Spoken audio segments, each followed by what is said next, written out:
Today, we Catholics and the Orthodox churches celebrate the feast of the exaltation of the cross.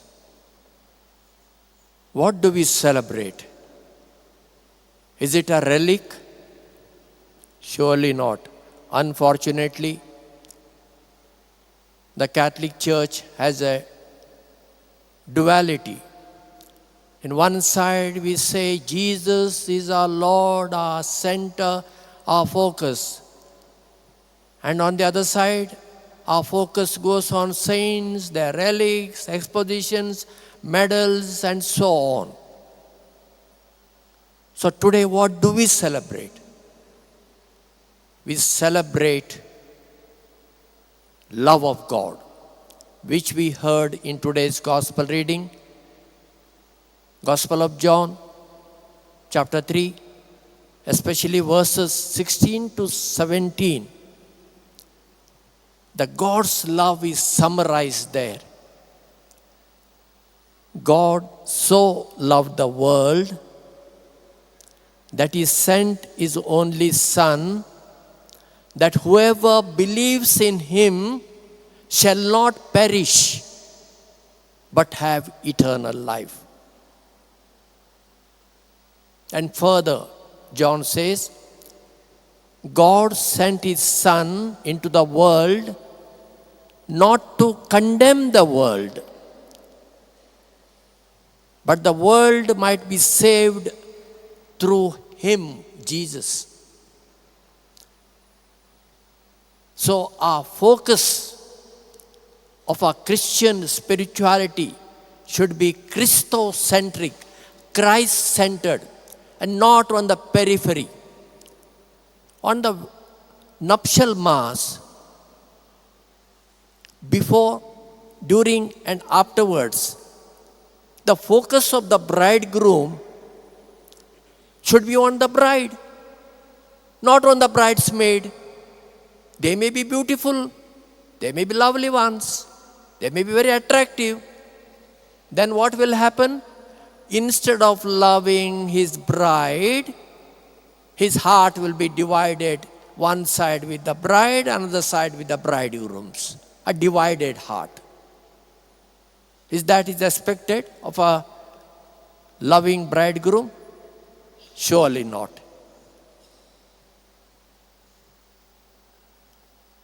The love of God includes everybody. God does not exclude anybody. God's love extends to drug addicts, to alcoholics, to womanizers, to the criminals, to the rapists, to the murderers, to the LGBT members, and to every person. Does God approve of their behavior? Surely not. God created them for holiness. For various reasons and circumstances, they have gone away from God, and God wants them to come back to Him. Therefore, He sent Jesus into this world.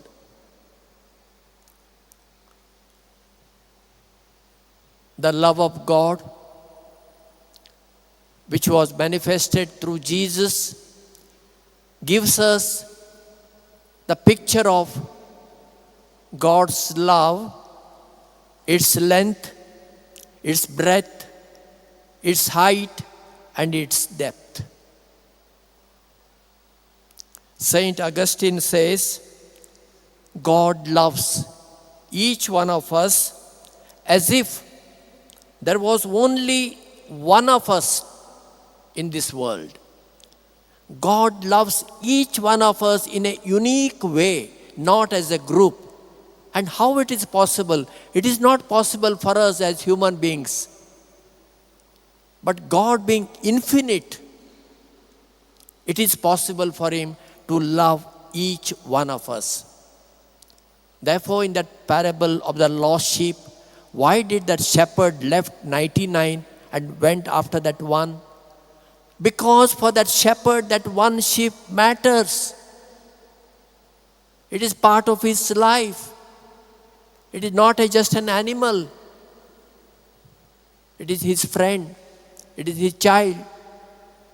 Through that parable, Jesus taught us how much God loves each one of us.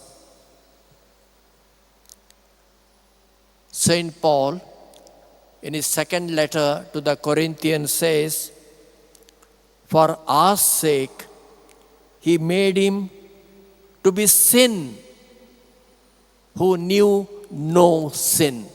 God became one of us out of love for us. What God could have done more than this? He gave us the best treasure which he had, that is his son Jesus. From this feast, what shall we learn? That God's love, which we have experienced in our life, now we should extend it to others. As Jesus accepted his cross of suffering, of shame, of pain, we too in our life must accept. See, when everything goes very smooth and nice, we feel God is with us. But if there is a death in the family, a sudden death in the family of a young person, or an unexpected sickness, or an accident, or somebody loses a job, or some disaster takes place in a life, that is the moment of our test, how much we love God. If that moment we remain with Jesus, we can say we belong to Jesus and we love Jesus. Who is our friend? A friend in need, a friend indeed, we say. A friend who leaves us, abandons us when we need his presence the most. How can we call him our friend? He is not our true friend. The friend is who remains with us in good times and in bad times. He is our true friend. So we have to become true friends of Jesus. And that is what this feast is reminding us. This feast is also reminding us that Jesus has to die on the cross. A shameful death. Not only the physical pain, but the shame. Totally naked. And we could not see his nakedness. Therefore, we put around a cloth around his waist. A shameful death. He died for us. Why? He was innocent. Because the leaders of those days could not tolerate him. The leaders found that Jesus is a stumbling block in their way. And that happens in our life. I cannot make myself important here because I'm a priest. And after Mass, I stand there and everybody comes. First of all, Jesus is forgotten. This altar, hardly anybody goes. That is the Blessed Sacrament. Everybody goes here. The saints lived and died for Jesus. They did not say, you come to my feet. They should lead us to Jesus. And if I stand there, naturally, one person comes, asks for blessing. Second person automatically thinks he or she should take my blessing. Then there is a line. Who becomes important? I become important. Only Jesus is namesake. If I have to bless, let me stand outside there. Anybody comes and asks for blessing, you give a blessing. That is okay. Priest should not be the center of our religion. Not even bishop, not even pope. Not even our relics should not be our center. These days it seems a hair of a one saint has come from Italy and going around in India. Hair. I say, why not a nail? Why only hair? That is important. That saint lived and died for Christ. We have forgotten that. We are focused on the hair on the relic.